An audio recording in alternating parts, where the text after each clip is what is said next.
Good afternoon, and welcome to Channel 4 News. Today's focus will be on three types of renewable energy, specifically hydro, wind, and solar. My name is Collin, and I am going to focus on hydro energy. Hydro energy uses the kinetic energy produced by water floating downstream. The kinetic energy is converted into electricity by forcing water, often held by a dam, through a turbine that is connected to a generator. The biggest benefit of using hydropower to produce electricity, like many other alternative energies, is that it reduces the amount of fossil fuels needed to be burned to produce energy. Regardless of how big of a benefit that may seem, there is also some negative side effects to hydropower, and today I am going to inform you of just one. The major side effect that is produced from hydroelectricity is formed by the use of the dam. The dam can greatly reduce the size of the spawning area for fish in a river system. If the size of the spawning area decreases, then the size of the fish population could also decrease, which could have negative impacts on the fishing industry as well as the tourism industry in Michigan for those that come to Michigan to fish for specific fish that use our waterways for spawning. Thank you for listening, and now to Kaley in the field for a report on wind turbines. Thanks, Collin. I'll be discussing wind turbines, clean renewable energy, or spinning blades of death. I'm here at Gratiot County Wind Farm near Breckenridge.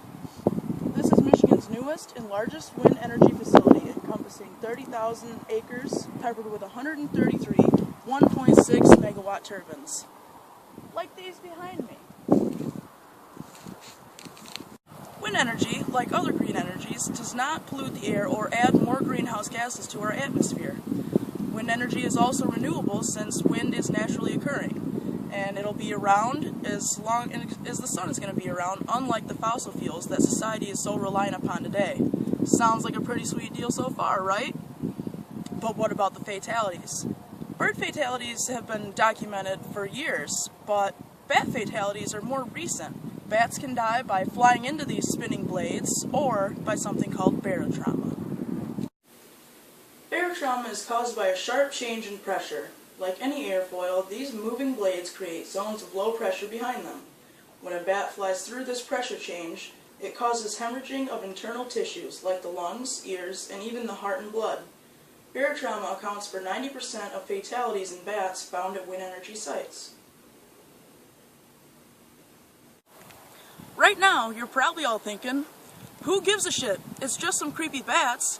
But bats actually save farmers billions of dollars each year. Just 150 big brown bats eat enough cucumber beetles in one summer to save farmers $1 million.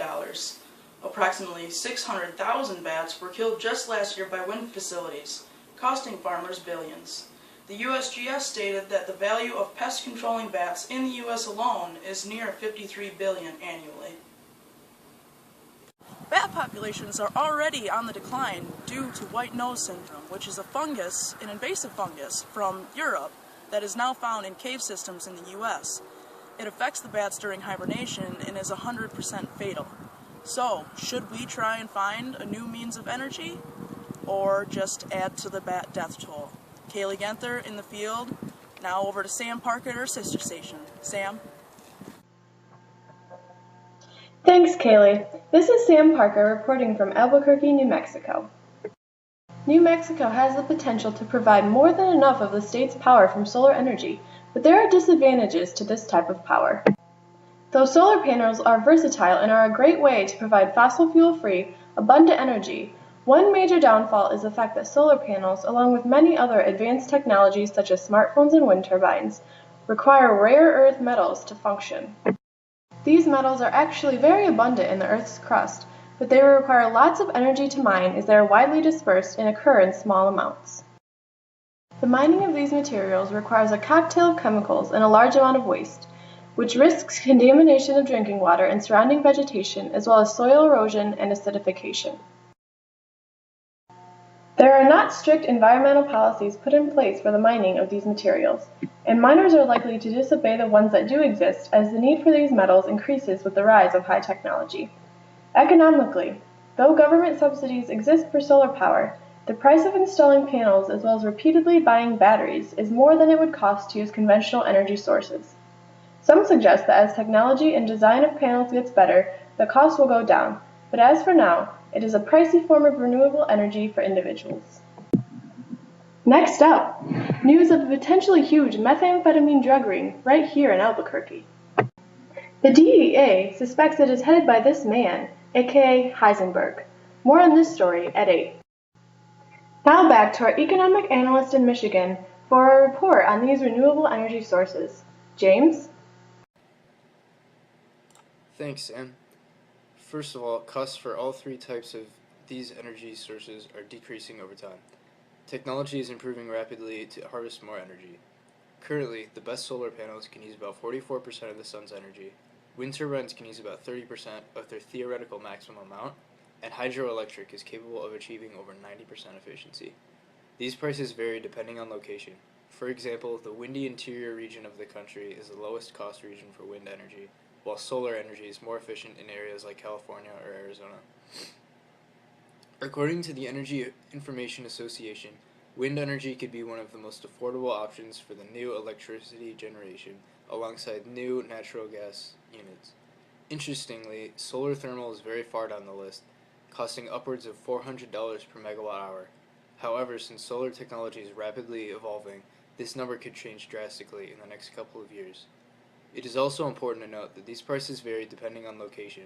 For example, the windy interior region of the country is the lowest cost region for wind energy, while solar energy is more efficient in areas like California or Arizona.